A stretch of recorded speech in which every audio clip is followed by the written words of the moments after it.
Assalamualaikum warahmatullahi wabarakatuh. Kembali di Bijak Bincang Islam menjelang berbuka. Akronimnya susah banget. Bijak Bincang Islam. Oh, itunya Blostrong ya, Ustaz. Oke. Tidak masalah, Ustaz. Mungkin ini aja dilepas aja tidak masalah. Nanti ini aja kita kalau misalkan ada telepon ataupun apa pertanyaan dari pendengar kita, saya akan sampaikan. Baik, kita bakalan ngobrol seputar ini nih, bagaimana membangun keluarga sakinah. Nah, di studio sudah hadir kali ini ada Ustadz Khairon, SUD. Wah, ini saya jadi penasaran nih, Ustadz. SUD itu apa, Ustaz? Apa itu SUD? SUD Sarjana Usuluddin. Oh, Usuluddin. Ya. Oh, baru tahu saya. Ya. Ini SUD.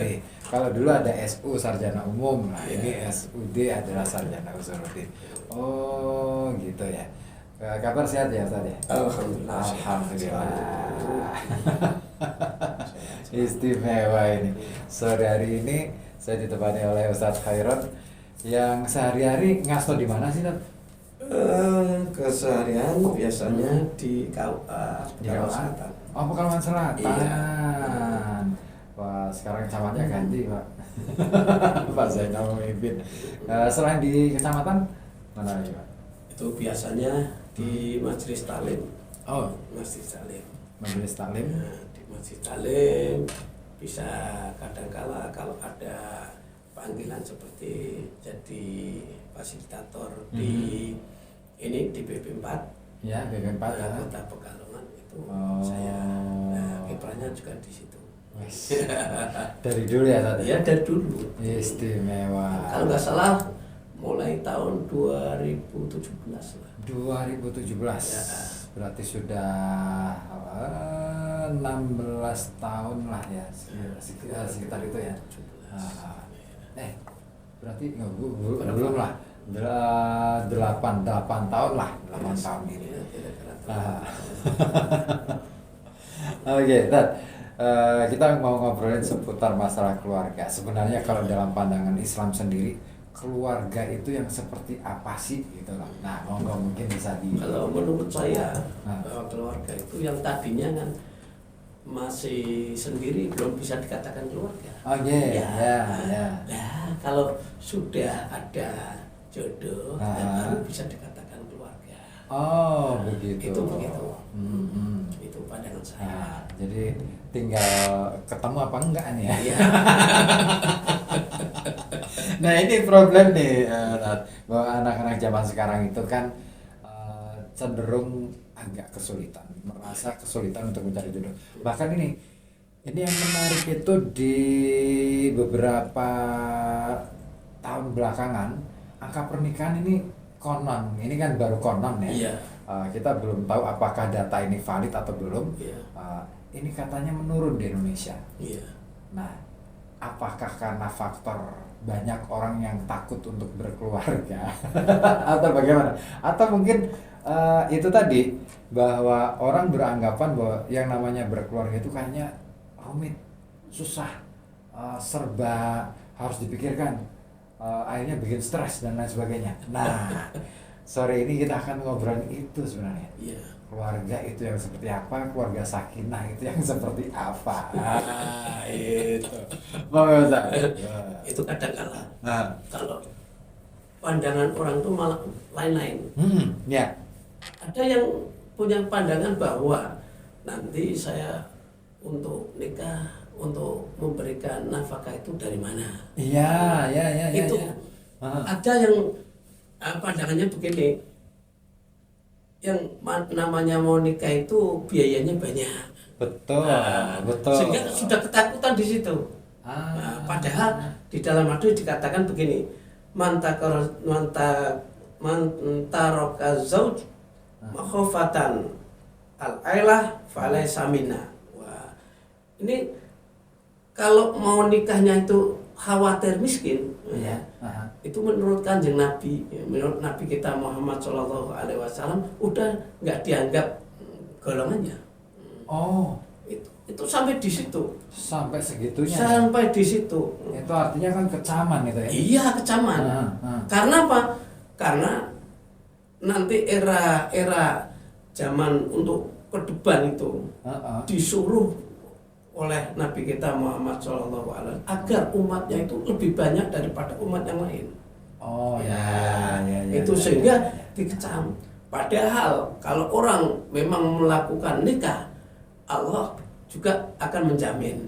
Ya. Iyakunu fuqara, yughnihimullahu min fadli. Wa huwa wasi'un alim. Padahal akan dijamin. Jelas itu ya. Jelas akan dijamin bahwa orang yang pada waktu miskin ketika nikah, Allah akan menjamin kemampuannya. Ya. Jikalau orang tersebut mau ikhtiar untuk bekerja, untuk memberikan nafkah istri, insya Allah nggak ada yang namanya istri kelaparan, itu nggak ada. Ya. Kalau melihat zaman sekarang, ya Amit Sewu, sekarang itu rata-rata orang itu baik laki-laki perempuan semua kerja semua. Ya. Nggak ada yang tidak. Nggak ada yang tidak. Betul. Cuman itu biasanya syukurnya yang kurang. Nah itu bener banget. Syukurnya itu kurang. bener banget. Tapi gini, saya itu pernah dulu nih. Ini cerita dulu lah. Iya. Pengalaman saya pribadi bahwa dulu ada seorang teman yang menyarankan saya untuk dango nikah, segera nikah. Kenapa? Nikah itu membuka pintu rezeki loh. Waktu itu saya nggak percaya. Waktu itu karena saya pikirannya rasional waktu itu. Iya. Nonsens lah. Masa sih rezeki hanya diperoleh gara-gara nikah? Kan harus ada usaha, harus ada kerja. Iya. Begitu saya nikah, itu terbukti. Iya. Terbukti. Karena begitu nikah, otomatis saya merasa punya tanggung jawab. Iya. Saya harus lebih dari yang sekarang, gitu kan? Iya. Nah, saya harus ekstra dan selalu ada jalan. Bener. Oh iya, akhirnya aku oh iya bener. Saya langsung salaman sama teman saya itu. Ya, itu bener itu. Itu bener. Aku yang salah, aku yang keliru. Sorry, maaf. Wah, itu ternyata. Tapi emang begitu ya ternyata. Iya, memang begitu. Kalau saya cerita zaman dulu saya nikah, zaman dulu saya nikah nggak ada pekerjaan. Iya. Kenapa? Latar belakang saya dari santri, pulang ke rumah, jangka waktu kalau nggak salah setengah bulan suruh nikah. Karena saya di pondok nggak pulang sampai kalau nggak salah 3,5 tahun lah nggak pulang. Sehingga orang tua saya sudah ketakutan kalau saya pergi lagi ke pondok. Nah ketika nikah, ketika itu saya sampai cari calon itu sampai 15 jangka waktu setengah bulan. Oh iya, setengah bulan. Iya. Dan saya pada waktu itu door to door. Ketika saya naik kendaraan, lirik wah ini cocok buat saya, langsung saya sampai di rumahnya. Itu kejantanan saya begitu. Sampai di situ. Dia begitu nikah, sedikit pun nggak namanya nanti istri saya mau dimakan pakai apa? Enggak sama sekali. Pada waktu itu yang penting kita bahagia untuk ke depan. Kita nggak ada harapan apapun. Dalam pernikahan saya itu benar-benar lillahi ta'ala. Seperti sabda Nabi, mana kehalillah wa kehalillah istahaqqa wilayatallah. Tetap yang namanya orang nikah, jangka waktu nikahnya dikarenakan Allah, maka saya sebagai hambanya akan mendapatkan hak untuk dikasih oleh Allah. Itu kata Allah begitu. Apalagi dikuatkan dengan yughnihimullahu min fadli. Saya lebih mantap lagi. Dan berjalannya waktu, saya nggak ada kekhawatiran bahwa nanti kalau punya anak, kalau nanti untuk sekolah, saya sedikit pun tidak khawatir. Ya itu niat saya memang begitu. Sampai sekarang pun alhamdulillah berkat saya tidak khawatir, tetap saya optimis untuk ikhtiar untuk memberikan nafkah pada istri dan anak-anak. Alhamdulillah semua terwujud cita-cita saya. Itu begitu. Iya sih, benar juga sih. Iya sih, bahwa pokoknya yakin saja deh. Yakin saja. Yakin bahwa Allah itu yang menciptakan kita, maka nggak mungkin deh dia tidak bertanggung jawab pada apa yang diciptakan. Iya. Kan kelihatan ya? Iya, apalagi tadi saya melihat surat ini An-Nur ini. An-Nur 32 ini kan hebat. Iya, betul. Seolah-olah kan Allah pasti memberi jaminan terhadap orang yang nikah. Sampai segitunya ya? Iya. Diberi, benar-benar diberi ya? Iya kunu fuqara'a yughnihimullahu min fadli wallahu wasi'un alim. Allah akan memberikan keluasan. Keluasan. Allah Maha mengetahui apa yang menjadi kerentaknya, angan-angannya orang yang baru nikah itu. Luar biasa. Istimewa ya. Iya. Artinya jangan pernah ragu-ragu untuk menikah. Kalau sudah punya pilihan, kenapa tidak gitu ya? Daripada kan gitu ya, daripada. Akhirnya terus yang tadi itu dilanjutkan. Kalau orang nikah khawatir miskin, di sini juga ada terusnya. Wa yuwakkilu wahu bihi malakaini yaktubani baina ainaihi mudayyi'u minnatillah. Ibshir bikillati rizki. Artinya apa? Bahwa kalau orang mau menikah khawatir miskin, Allah mengutus 2 malaikat akan ditulis di antara kedua matanya, sehingga mata yang untuk disia-siakan dari anugerah Allah, ibsir bikillati rizki, bergembiralah dengan sedikit rezeki. Jadi seolah-olah kalau orang yang demikian itu akan diberi rezeki oleh Allah yang sedikit, karena jelas dengan khawatir nikah berarti dia itu benar-benar khawatir tidak bisa memberikan nafkah pada istri. Itu. Padahal nggak perlu khawatir ya. Nah, iya. Padahal maka dari itu kalau kita seringkali mengisi sebagai fasilitator di BP4 saya benar-benar kalau melihat calon pengantin itu sepertinya sangat-sangat bahagia. Karena apa? Karena kalau saya tanya satu persatu, semua nggak ada yang nggak ada kerjaan, semua kerja semua. Ya. Bahkan rata-rata di atas 2 jutaan yang perempuan, apalagi yang laki-laki. Itu zaman sekarang kan? Zaman sekarang. Kalau zaman saya dulu. Tapi 2 juta juga, insya Allah untuk makan 2 orang 1 bulan itu masih sisa. Banget kan? Iya. Sangat. Cuman ya begitu. Biasanya sudah pesimis duluan. Ya betul. Ya sebenarnya berkeluarga itu nggak butuh uang yang terlalu banyak kok. Iya. Yang bikin kita seolah-olah butuh uang banyak itu sebenarnya gengsi kan? Iya. Biasanya gitu. Maka dari itu kalau saya pikir jadi orang itu jangan gengsinan. Iya. Terima, ikhtiar, terus kita bersyukur. Terima, ikhtiar, kita bersyukur. Iya. Insya Allah nggak ada yang namanya rezeki nanti kehabisan, itu nggak ada. Selalu cukup dan selalu dicukupi oleh Allah Subhanahu Wa Taala. Itu begitu. Oh gitu. Iya sih, benar juga ya. Karena kekhawatiran anak-anak zaman sekarang mungkin yang masih muda-muda yang masih merasa bahwa terutama laki-laki itu. Yeah. Hampir rata-rata yang takut nikah itu laki-laki daripada perempuan. Bener nggak sih? Rata-rata gitu. Iya nggak sih? Iya. Karena kalau perempuan itu nunggu. Kapan nih aku diseriusi gitu. Laki-laki bentar ya. Nah kalau ini kan menikah, tahapan awal menikah. Tapi bagaimana kemudian gambaran bagaimana membangun keluarga supaya yang baik itu seperti apa?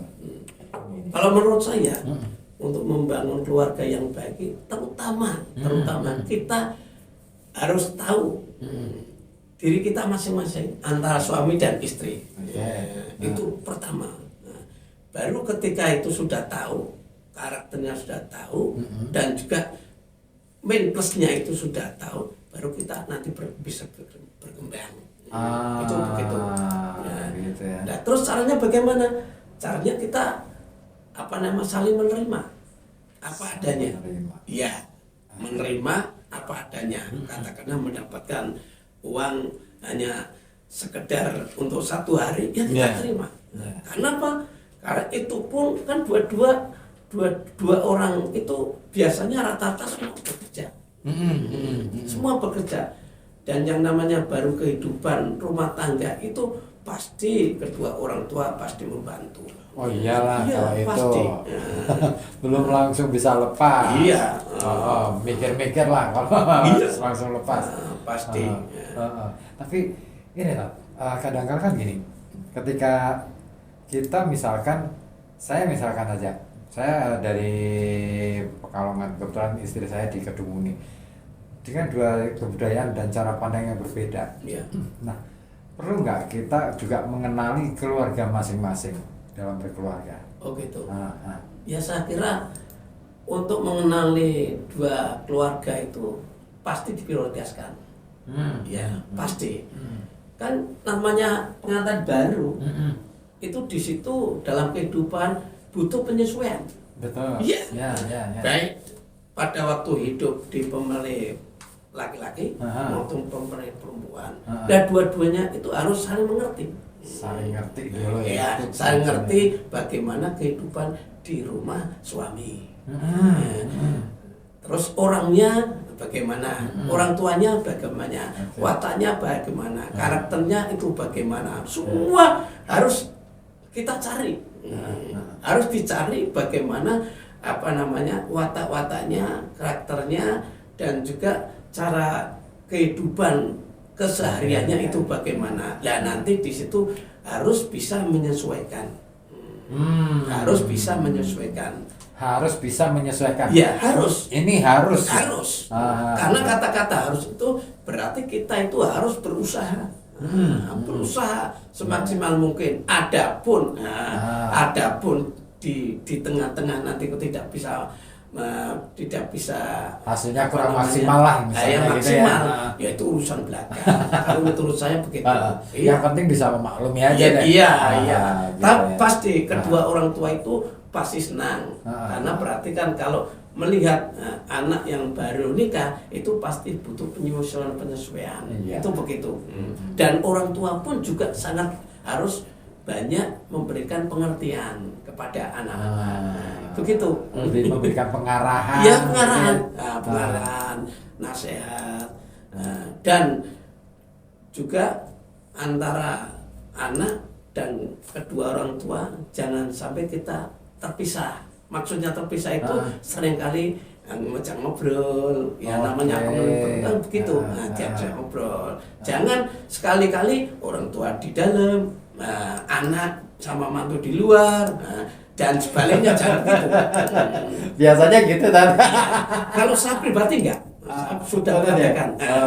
Bahkan sampai sekarang kalau saya pribadi, keluarga saya sering kali bareng gerumungan, makan bareng, gerumungan bareng. Jadi nanti keluh resahnya keluarga itu nanti tahu. Gitu. Itu kalau saya. Kalau orang kan kadang-kadang betul. beda. Kadang-kadang kan gini, ada yang mengatakan bahwa kalau bisa apapun masalah yang kita hadapi jangan sampai orang lain di dalam keluarga itu tahu. Iya. Gitu. Sebenarnya gimana? Konsepnya itu seperti apa sih sebenarnya? Ya, konsepnya kita itu harus tahu dalam kehidupan keluarga itu. Setelah kita tahu dalam kehidupan keluarga, mestinya sesuatu permasalahan apapun kita rebut dengan 2 orang tadi. Oke. Ya. Seandainya 2 orang tadi kok sudah mentok, kita lari kepada orang tua. Mengadukan ini bagaimana, minta solusi istilahnya. Minta solusi. Jangan sekali-kali ini belum musyawarah matang, belum diputuskan matang, permasalahan belum selesai, sudah keluar keluar. Nanti masalah besar. Iya sih. Masalah besar. Nah, itu karena biasanya nggak sabar aja sih. Iya, biasanya begitu ya. Biasanya udah nggak sabar, nggak bisa nahan gitu. Iya. Nggak sempat ngobrol dulu, Iya. musyawarah internal Iya. antara suami istri gitu kan. Ini sudah pinginnya keluar jebol Iya. tembok. Cuman begini, Ah. kadangkala di samping tidak sabar, dia itu belum tahu tentang masalah kehidupan berumah tangga. Iya. Kan namanya ilmu umum, ilmu sekolahan, ilmu pondokan itu Betul. beda dengan ilmu pondok keluarga. Ilmu Iya. keluarga itu harus lebih kita mendetil. Ini Lebih mendetil. apa aja? Karena diantaranya umpama ada masalah itu tentang masalah umpama pinjam meminjam. Kadang-kala itu yang paling rawan. Iya. Kita masih baru rumah tangga, ya kisahnya 2 bulan atau 1 bulan. Kakak atau adik pinjam kendaraan katakanlah. Iya. Padahal di sini kan masih mau dipakai. Seandainya itu mau jadi masalah biasanya aduannya macam-macam. Iya sih. Padahal di sini memang benar-benar kendaraan itu masih dipakai. Iya. Tapi si kakak ataupun itu aduannya pada orang tua itu beda. Oh iya. Nah, itu gitu. ya, jadi masalahnya begitu. Itu gimana Pak? Ya. Cara mengatasinya. Kalau demikian, mestinya orang tua jangan gegabah. Ketika ada aduan itu sudah ditangkap aja. Setelah ditangkap, justru ini harus dikasih nasihat. Kasih nasihat, mungkin itu masih ada keperluan. Yang namanya pinjam ya harus begini, harus istilahnya nunggu. Memang kalau kendaraan itu memang benar-benar memang nganggur, itu bisa dipinjam. Kalau posisi itu posisi untuk kerja, posisi ya janganlah.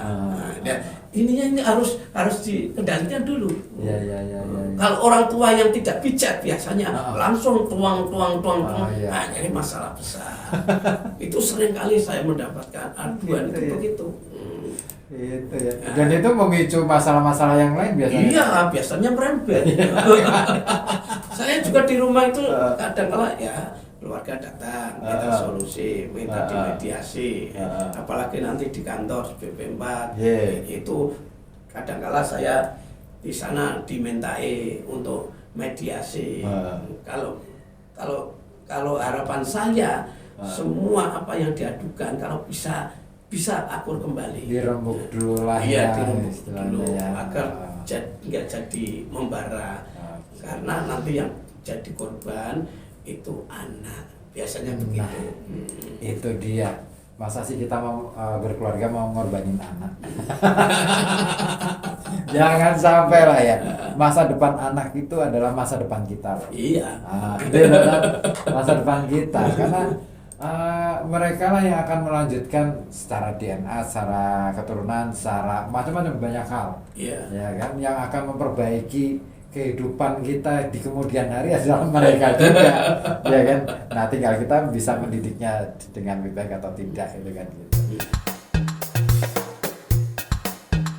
Ramadan telah datang, sambut dengan gembira, bulan yang penuh berkah, bulan dan penuh ampunan. Ramadan telah datang, mari kita bersama berbagi kebahagiaan, indah dunia terjaga. Sucikanlah hati, luruskan niat, amal sedekah, pembebas hati gelisah. Sucikanlah hati, luruskan niat, memohon bermunajat, luruhkan segala dosa. ada ini nih Pak Ustadz, dari Pak Minanu di Proto Kedung Muni. Pak Minanu di Kampung Tarbiyatul Quran, Proto Kedung Muni. Nah, Assalamualaikum Pak Yai, mau nanya ini apa arti sakinah mawaddah warahmah sendiri dalam suatu pernikahan? Apakah harta benda menjamin kebahagiaan dalam rumah tangga? Wah, ini pertanyaannya bagus banget nih. Asik nih pertanyaannya. Luar biasa. Pertanyaan yang cukup luar biasa. Bagus. Gimana nih? Apa sih sakinah mawaddah warahmah? Dan apakah ada harta benda itu menjamin bahagia? Monggo. Kalau menurut saya harta itu nggak menjadi jaminan. Karena apa? Karena yang menjadi jaminan itu kedamaian, ketentraman, keindahan. Itu lebih terasa dalam hati kita. Kalau harta benda itu pasti cepat hilang. Ya, bisa ditukar juga sih. Bisa ditukar dengan barang apapun. Tapi kalau keindahan, sakinah mawaddah warahmah itu, sakinah itu kata-kata orang-orang anteng, diam, mawaddah warahmah, kasih sayang. Jadi kasih sayang di dalam keluarga itu tenang.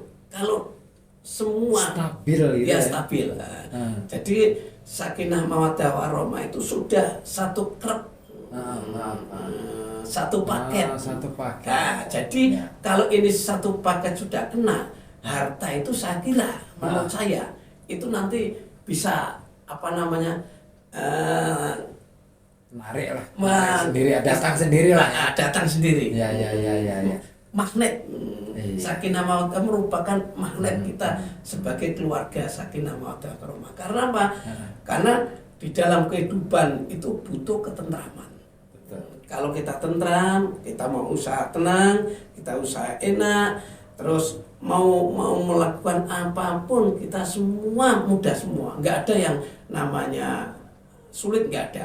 Mudah semua. Mau ikhtiar bekerja apapun, kalau keluarga kita tenang, nggak ada masalah apa-apa, mestinya insya Allah yang namanya rezeki itu nanti bisa tertarik sendiri, ketarik sendiri, kena magnetnya dalam segi keluarga itu begitu. Kan kita tidak terlepas dari pengawasan malaikat. Ya, nah disitulah kalau kita yakin, insya Allah rezeki itu min haitsu la yahtasib akan datang dengan sendirinya tanpa disangka-sangka. Itu dia ya, yang di rumah ya. Yang hari ini nguber-nguber gitu. Nguber-nguber bagus, tapi jangan kemudian itu jadi tujuan ya tadi. Iya. Bukan berarti uangnya yang jadi tujuan, tapi nikmati usaha, menikmati usaah, menikmati tetesan keringat, menikmati segala sesuatu. Itu lebih asik aja. Iya. Memang itu banyak yang terbukti, Ketika kita di dalam kehidupan itu nyaman, insya Allah mau usaha apapun mudah. Iya, betul. Tapi kalau di dalam keluarga itu sudah nggak nyaman, jangankan mau usaha, hidup di rumah aja mau nggak betah. Betul. Iya, benar. Iya. Hidup di rumah pasti nggak betah. Iya. Pengennya kemana? Pengennya ya. Nah mau itu. Keluar terus. Ini yang menarik adalah bahwa sakinah itu stabil. Terus cara supaya stabil gimana? Nah itu kembali kepada keluarga masing-masing. Bisanya itu stabil karena kita itu seolah-olah tidak mempunyai pikiran yang muluk-muluk dalam keluarga. Nggak ada yang istilah pikiran muluk-muluk mau beli inilah mau kita disesuaikan kondisi kita masing-masing. Kemampuan kita masing-masing. Allah aja juga memberikan sesuatu juga disesuaikan kemampuan, apalagi kita sebagai hambanya dengan stabil semacam itu, insya Allah akan terbangkitkan rasa ketentraman, Iya sih. keindahan, kenyamanan. Betul. Itu di situ. Saya jadi ingat ini Rat. Kalau tidak salah Sayyidina Ali kalau tidak salah yang pernah berucap bahwa jangan mau dipermainkan oleh dunia, tapi buatlah dunia itu bertekuk lutut di hadapan kita gitu ya. Iya. Sementara kalau saya melihat keluarganya Sayyidina Ali ini kan luar biasa damai. Meskipun dalam periode-periode berikutnya dihadapkan dengan tantangan yang lebih besar, akan kehilangan putra-putranya. Iya kan? Bahkan kita belum ada apa-apanya dan ternyata. Iya. Biasanya yang namanya keluarga sakinah mawaddah warahmah itu juga tantangannya juga berat. Iya. Resikonya luar biasa. Lah tinggal kita itu mau dikembalikan bersyukur kepada Allah itu mau ditingkatkan enggak? Kalau kita bisa mensikapi, meningkatkan syukurnya kepada Allah, insya Allah dengan tantangan kedoliman, disiriki orang lain, terus dihibai orang lain, kita tidak akan tergoyahkan. Iya. Itu tidak akan tergoyahkan. Kalau kan kita itu yakin bahwa kehidupan kita itu kehidupan yang penuh cobaan. Kalau kita lihat dunia mata, wis luar biasa. Kalau Pak nuruti kita hawa nafsu ya banyak. Iya. Semua hiasan semua. Iya benar. Alam seisinya. Iya. Tinggal kita itu mau lari kemana? Apa kita mau mementingkan hanya dunia ini saja? Apa kita harus sebaliknya? Apa kita dua-duanya kita harus bisa mengkerut semua? Sehingga dalam kehidupan kita bisa mengimbangi lah, paling tidak seimbang minimal. Betul. Itu begitu. Jadi kita harus bisa membagi waktu dalam kehidupan di rumah pun. Nah, inti daripada keluarga sakinah ya terutama segi agama juga kita bangun. Ini. Terutama sholat 5 waktu jangan sampai dilupakan. Sholat Itu 5 waktu, juga ya. kunci utama itu. Kenapa Pak? Kenapa? Karena yang namanya orang yang sudah melaksanakan ibadah, hati kita tersentuh, hati kita nyaman, pikiran kita juga nggak neko-neko, tentrem. Sudah berbau air wudhu saja, itu kita sudah nyaman. Nggak mikir yang aneh-aneh. Yang penting apa yang kita inginkan itu terwujud, terbukti. Betul. Dengan ikhtiar kita. Apalagi momentumnya pas bulan Ramadan kayak gini ya. Luar biasa lah. Iya. Makanya saya kadang-kadang gini, saya tuh kemarin-kemarin sempat memikirkan bulan Ramadan ini sak janjane iki bulan kasih sayang loh. Iya. Benar soalnya Pak. Iya, iya juga. Iya juga. Karena apa? Karena dibalik kita setelah melakukan puasa bulan Ramadan, imbalannya juga banyak. Iya. Gitu ketika sahur misalkan bareng-bareng keluarga, buka bareng-bareng keluarga. Nyaman. Syukur-syukur kita masak sendiri. Iya. Wah, itu juga mendidik kerukunan dalam keluarga. Ya coba kalau lihat hari-hari biasa, jarang mau makan bareng. Leleran di warung-warung. Saya udah makan bareng. Nah itu. Iya. Keistimewaan di bulan Ramadan itu begitu. Iya. Baru bulan puasa ini saya kalau malam sahur-sahur itu yang masak. Iya, saya masak untuk anak-anak, terus kemudian mereka saya bangunkan setelah masakan selesai, istri saya bantu-bantu itu. Itu akhirnya dan anak-anak ngerasain, ayah ternyata bisa masak toh. Itu istimewa. Dipuji anak itu seneng loh. Iya. Ya masakannya enak. Oke. Wah ini kan membangun kedekatan. Iya. Itu hal yang sederhana. Sebenarnya mengajarkan kita untuk semakin dekat di keluarga. Iya. Itu termasuknya bisa terbukti. Jadi untuk membina kerukunan rumah tangga kalau waktu-waktu ini puasa itu ya luar biasa. Iya. Iya. Jelas itu. Ah, ah. Nggak ada yang namanya sahur nggak bareng itu nggak ada. Nggak ada. Insya Allah rata-rata bareng. Ah, ah. Kalau kepengen kompak, rukun untuk yo menerima apa adanya. Betul. Iya, iya. Katakannya lawu kok yang ngono, ya Brian suwil lah. Benar. Iya. Katakannya anaknya 5, kok lawunya masih 3, ya bagaimana ini 5 lawan 3 itu biar nggak ada masalah. Tapi Kan itu, gitu. tapi itu memang kayaknya yang diajarkan, Ustaz. Iya. Karena malam-malam siapa sih yang mau belanja ke pasar? Ya. Gitu. Iya. Kecuali persiapan gitu kan dari paginya yang kemarin. Tapi kan yang namanya kita hidup di alam tropis. Semua suhu udaranya luar biasa antara sekitar 26 sampai 32 derajat. Iya. Itu otomatis kalau misalkan bahan-bahan sayuran itu dibiarkan di luar cepat busuk. Iya. Dalam 1 hari aja sudah busuk. Nggak mungkin kita mau siap-siap. Nah makanya seadanya akhirnya. Itu yang diajarkan, itu kesederhanaan ternyata. Itu luar biasa. Begitu kan? Kesederhanaannya terbangun, kerukunan juga terbangun, Iya, istimewa. kekompakan juga terbangun. Otomatis. Iya, otomatis. Iya. Ibadah pun juga itu terbangun. Iya, gitu. Makanya yang mau berkeluarga ya.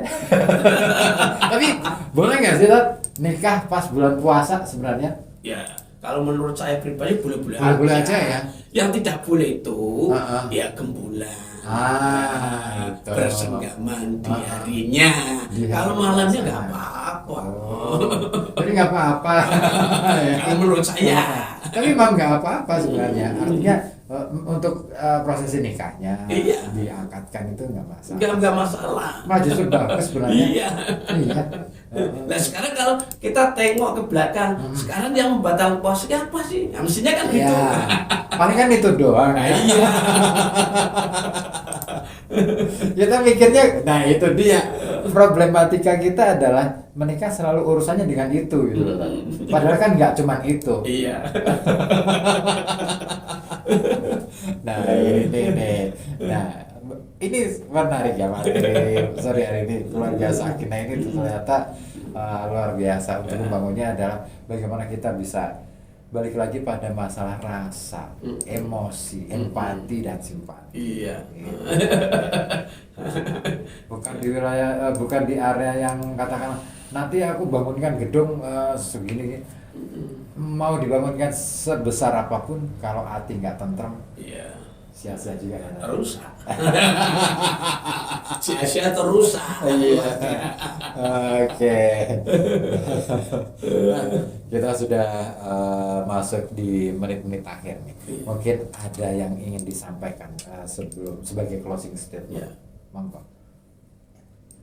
Apa? Closing statement untuk ketemu tema kita pada sore hari ini. Ya, kira-kira pada sore ini alhamdulillah dengan tema keluarga sakinah mawaddah warahmah, insya Allah akan memberikan motivasi kepada teman-teman sekitar kita, khususnya di Radio Kota Pati Pekalongan, umumnya untuk masyarakat umumnya.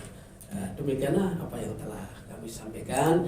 Kami juga mohon maaf sebesar-besarnya apabila dalam penyampaian kami, penerangan kami menerangkan sesuatu yang salah, itu otomatis dari saya pribadi. Kalau memang yang saya terangkan itu benar, itu dari Allah Subhanahu wa Ta'ala.